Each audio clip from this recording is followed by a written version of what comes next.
AITA for kicking my fiancée out of the house after finding out she lied about being infertile. I, 33M, have been with my fiancée, Emma, 30F, for 4 years. We've been engaged for 1 year, and we're planning to get married next summer. She's smart, funny, and caring, the kind of person who lights up a room just by being in it. I thought I hit the jackpot when I met her.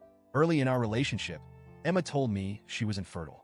She explained that she had a medical condition during her teenage years, which caused complications and made it impossible for her to have children. She cried while telling me about it, saying how it was one of the hardest things she ever had to accept. I comforted her and told her it didn't matter to me. I wasn't interested in having biological kids anyway. Kids, in general, weren't really part of the future I envisioned for myself, so her infertility wasn't an issue. Over the years, the topic came up occasionally. Friends would joke about us having kids someday, and Emma would laugh it off, saying, "That's not in the cards for us, but we're happy as we are." I never questioned her. Why would I? I trusted her completely. Things started to unravel about a week ago. I came home after a long day at work, ready to collapse on the couch with a beer, when I noticed something on the bathroom counter, a positive pregnancy test. My first thought was confusion. Emma had friends over earlier that day, so I figured maybe one of them left it behind by mistake. But then a nagging thought crept into my mind. What if it was hers? I called out to Emma, and she came into the bathroom. I held up the test and asked, "What's this?" Her face went pale, and she froze like a deer in headlights. She didn't say anything at first, just stared at me with wide eyes. Then, out of nowhere, she started crying, not just tearing up, a full-blown breakdown. Through her sobs, she admitted that the pregnancy test was hers. I was stunned. My first reaction was disbelief. How was this even possible? She was supposed to be infertile. Had something changed? Was this some kind of miracle? But before I could ask those questions, she hit me with something I never saw coming. She wasn't infertile. She never was. I couldn't wrap my head around what she was saying. She explained, through broken sobs, that she lied to me early in our relationship because she thought I'd leave her if I knew she could have kids. She said she knew I didn't want them and thought that if I believed she was infertile, I'd stay. She claimed she planned to tell me the truth eventually, but as time went on, it became harder to admit. At this point, I was already reeling, but then she dropped another bombshell. About 3 months ago, she stopped taking her birth control without telling me. She said she wanted to see if we'd get lucky and if a baby just happened. She thought that if I found out she was pregnant, I'd change my mind about wanting kids once the reality set in. I cannot describe the emotions that hit me in that moment. Anger, betrayal, shock. I felt like the ground had been pulled out from under me. Here was the woman I thought I'd spend the rest of my life with, confessing that she had lied to me for years and then manipulated me into a situation I never agreed to.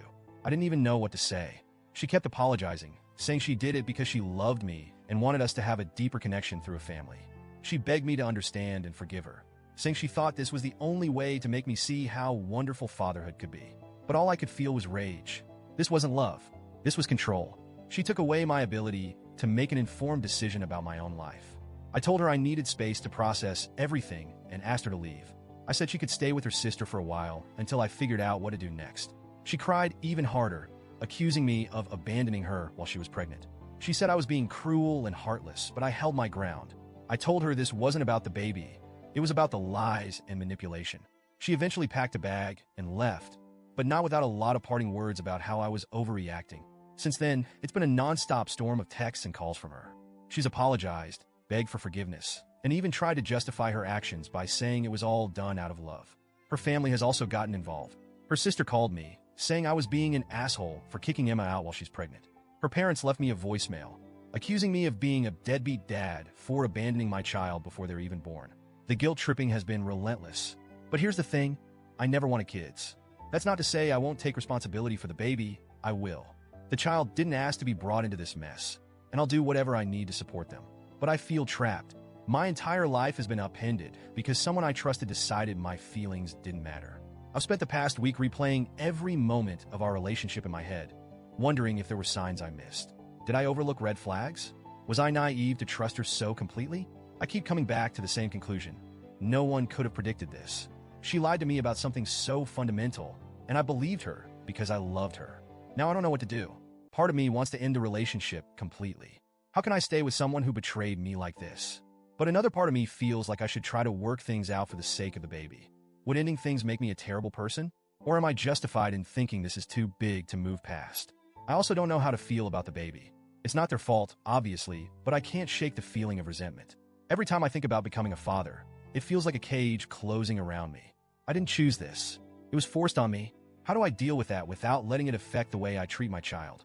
I've been reading online forums and articles about similar situations, but nothing feels quite the same as what I'm going through. Most advice seems to boil down to go to therapy, which I'm open to, but therapy doesn't magically erase what happened. It doesn't make the lies and manipulation go away. AITA for kicking her out and taking some time to process this? Or am I being too harsh by focusing on the betrayal instead of the fact that I'm going to be a father? I feel like I'm drowning here, and I don't know which way is up.